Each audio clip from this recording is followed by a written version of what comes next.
land where the winds carried whispers of ancient tales, the village of Anwamaso stood proud, surrounded by golden savanna and shadowed by the mighty baobab tree. Kwame, the chief's only son, was destined for greatness.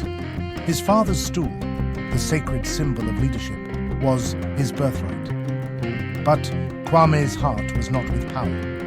It was with Adjoa, a young woman whose hands wove stories into kente cloth. Their love was forbidden. Tradition demanded that the future chief marry someone of noble lineage, and Adjoa, though skilled, was the daughter of a woman accused of crafting cursed cloth. Yet, beneath the baobab tree, under the watchful stars, their love blossomed in secret.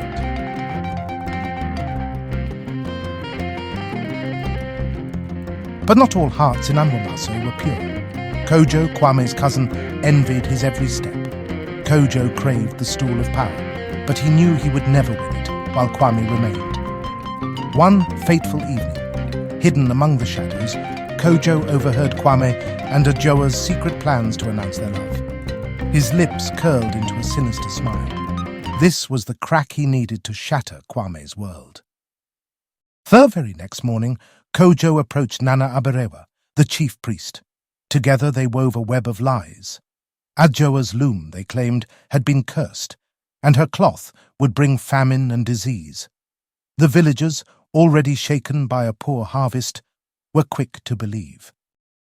Adjoa was summoned before the council of elders.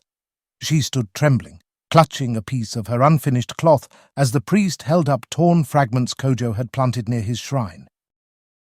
"This cloth bears the mark of a curse," Nana Abarewa proclaimed. The elders whispered and the crowd murmured.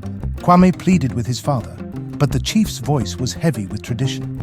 "If she is innocent," the chief declared, "let her prove it. Adjoa must weave a cloth so pure it satisfies the ancestors.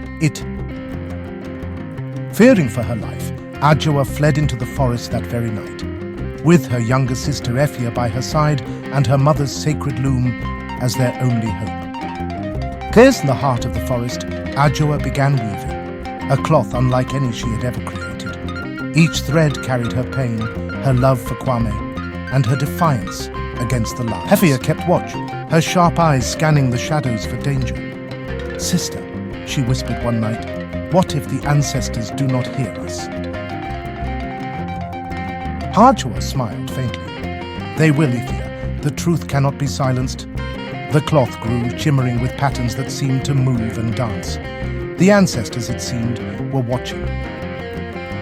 Days later, Adjoa and Efia returned to the village square.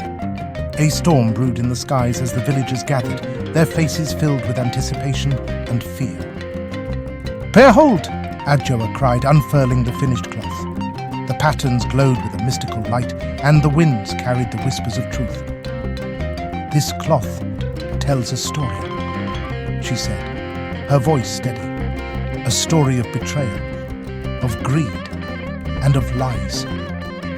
The crowd gasped as the patterns revealed Kojo's treachery. He stammered, trying to flee, but the villagers blocked his path. "You have dishonored our ancestors," the chief thundered. "You brought this curse upon us, not Adjoa." For with the truth revealed, the village rejoiced. The elders blessed Kwame and Adjoa's union, and the sacred stool was restored to its rightful lineage. That night, under the baobab tree, the villagers danced to the rhythm of drums, their voices rising in harmony. And so I tell you, betrayal may shake the strongest roots, but truth always finds its way to the light.